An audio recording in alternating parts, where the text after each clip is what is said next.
ओम शांति। 2 नवंबर। आज बाबा अपने बच्चों में सेवा की उमंग भर रहे हैं। कह रहे हैं तुम बच्चों को ज्ञान दान देने का बहुत शौक होना चाहिए। ये अविनाशी ज्ञान धन जितना दान करेंगे बढ़ता जाएगा। तुम्हें अंधों की लाठी बनना है। तुम्हें सबको राह दिखानी है, घर की राह दिखानी है। याद दिलाओ सबको कि ये पुरुषोत्तम संगम युग है। देखो कितना सुंदर समय है। इस समय तुम भगवान के साथ बैठे हो, जिसे रूहानी बाप कहते हैं। परम धाम में भी तुम रूहानी बाप के साथ हो, पर वहां तुम्हें उसका कुछ पता नहीं है। यहाँ तुम देख रहे हो मैं आया हूँ तुम्हारे पास, तो जरूर किसी तन में आऊंगा, क्योंकि मैं तो निराकार हूँ, मुझे अपना तन नहीं है। तो मैं इस ब्रह्मा के तन में आया हूँ। मैं इनको भी याद दिलाता हूँ, ये तुम्हारा 84 जन्मों का अंत का जन्म है। मैं तुम्हारे तन में आया हूँ, सबको ज्ञान दे रहा हूँ। तुम्हें ये मेरा पैगाम सबको देना है। मैं कब आऊं? तुम मुझे बुलाते थे। बहुत तार्किक बात है। तुम मुझे बुलाते थे, हे पतित पावन आओ। तो ये तो मेरी ड्यूटी है, पतितों को पावन बनाना। पतित है कलयुग की दुनिया, पावन है सतयुग की दुनिया। तो जरूर दोनों के बीच में आना पड़ेगा, संगम पर आना पड़ेगा। इसको पुरुषोत्तम संगम युग कहते हैं, क्योंकि इसमें तुम उत्तम से उत्तम पुरुष बनते हो, लक्ष्मी नारायण जैसा। तो तुम्हें पावन बनना है और ये पैगाम सबको देना है। घर में जाने के लिए लोग कब से तैयारी करते हैं, याद करते हैं मुक्ति धाम में जाएं, मुक्त हो जाएं। तो तुम्हें सबको घर का रास्ता भी बताना है। तुम ही केवल बता सकते हो, क्योंकि मैंने तुम्हें ये संपूर्ण ज्ञान दिया है। मैं तो सब जगह नहीं जाऊंगा। तो बाबा बच्चों में उमंग भर रहे हैं।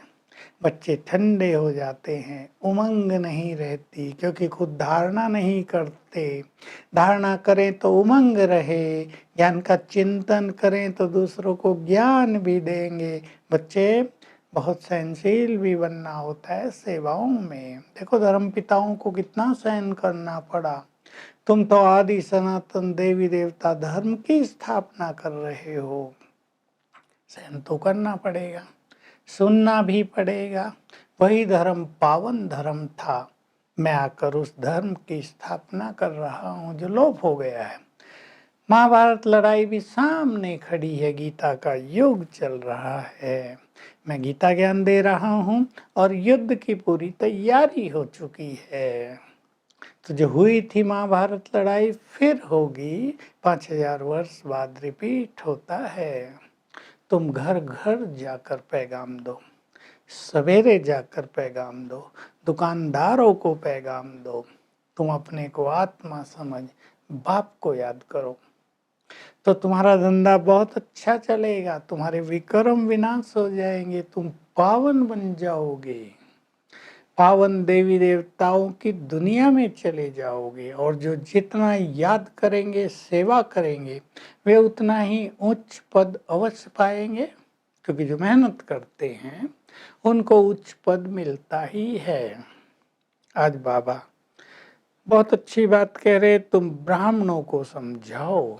ब्राह्मणों में भी छोटे बड़े होते हैं, उनसे पूछो तुम्हारा धर्म कौन सा है, वो धर्म किसने स्थापित किया, तुम किसकी संतान हो। तो तुरंत कहेंगे ब्राह्मण, हम ब्रह्मा की संतान हैं। ब्रह्मा कब थे, उसने कब ब्राह्मण रचे, वो ब्राह्मण अब कहाँ हैं, क्या आप ही हो। ब्राह्मणों को तो पावन होना चाहिए। तो ब्राह्मणों की सेवा करो और उन्हें बताओ कि ब्राह्मण धर्म स्वयं भगवान स्थापित करते हैं। तुम भी ब्रह्मा की संतान हो, हम भी ब्राह्मण हैं, ब्रह्मा की संतान हैं। हम पावन बन रहे हैं, आपको भी अब पावन बनना है। सबको घर जाने का रास्ता तुम्हें भी बताना है। तो बाबा कह रहे गरीबों की सेवा करो, नौकरों की सेवा करो, क्योंकि यहाँ पर बहुत नौकर भी रहते हैं, उनकी सेवा करो। उन्हें तुम्हारे अलावा ज्ञान कौन देगा? गरीबों को जाकर ज्ञान दो तो गरीब साहूकार बन जाएं, सुखी हो जाएं। मैं आया हूँ तुम सबको वर्षा देने, तुम्हें सुख और शांति देने के लिए। अब ये तुम्हारा काम है, तुम सबको सुख शांति का सच्चा मार्ग दिखाओ। तो बाबा बार बार आज संगम युग की बात कर रहे हैं। ये लक्ष्मी नारायण का चित्र भी रख दो और पूछो सबसे, इनको ऐसा महान बनाने वाला कौन और कब ये ऐसे महान बने? जगदम्बा का चित्र रखो, ये कौन है, कब थी? लक्ष्मी का चित्र रखो, ये कब थे सब?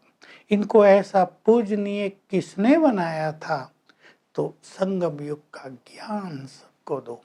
कैसे भगवान संगम युग पर आते हैं और इस समय ये पुरुषोत्तम संगम युग चल रहा है, वो आकर सत्य ज्ञान दे रहे हैं और इस पुरानी दुनिया को नई दुनिया बना रहे हैं। बाबा कहते हैं देखो, पुरानी दिल्ली को नई दिल्ली बनाने में भी तो कितने वर्ष लग गए ना। तो इस पुरानी दुनिया को नई दुनिया में बदलने के लिए तुम्हें भी बहुत सारा समय लग जाता है, लेकिन अब ये कार्य हो रहा है और इस धरा पर आदि सनातन देवी देवता धर्म की पुनः स्थापना हो जाएगी। वो धर्म जो सबको बहुत सुख देने वाला है तुम्हारा, उसमें तुम्हें चलना है। गरीबों को भी ये बताओ, तो जितना भी वो अच्छा पुरुषार्थ करेंगे उतना सुखी हो जाएंगे। तो बाबा अपनी सेना में बहुत बल भर रहा है, तुम्हें सहन करना है, सुनना है, क्योंकि तुम्हें धर्म की स्थापना करनी है और तुम्हें महावीर महावीरनिया बनना है। बाबा आज एक और अच्छी बात कह रहे, ये दिलवाड़ा का मंदिर है, ये भी महान तीर्थ है। इसमें महावीर महावीरनिया और तुम्हारा स्वर्ग और तपस्या सबकी बहुत अच्छी यादगार है। यहीं तुम भी अपनी तपस्या कर रहे हो, बाबा की बहुत बड़ी सेवा कर रहे हो। तो तुम्हें ये संदेश सबको देना है, तुम्हें बाबा का पैगाम घर घर में पहुंचाना है। वरदान, परिस्थितियों को गुड लक समझो, कितना बड़ा शब्द है, और अपनी स्थिति को अचल अडोल बनाओ। तो परिस्थिति तो हर एक के जीवन में आती हैं, लेकिन वो हमें आगे बढ़ाने वाली है, वो हमें बहुत कुछ सिखाने वाली हैं।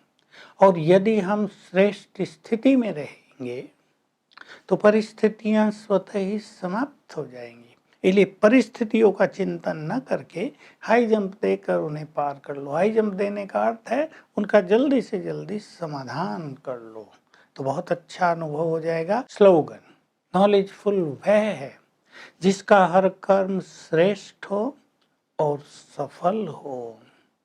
तो आज सारा दिन हम सेवा के बारे में भी चिंतन करेंगे, साथ साथ अपने को पुरुषोत्तम संगम युग पर देखेंगे। ये पुरानी दुनिया जा रही है, नई दुनिया हमारे लिए स्थापित हो रही है। तो अपनी नई दुनिया में जाने की खुशी, अपना भविष्य का नशा जैसे ब्रह्मा बाबा को था, उसका बार बार अभ्यास करेंगे। Om Shanti. To watch Peace of Mind channel videos on YouTube, subscribe us on youtube.com/tvpeaceofmind. Just a click for a peaceful life.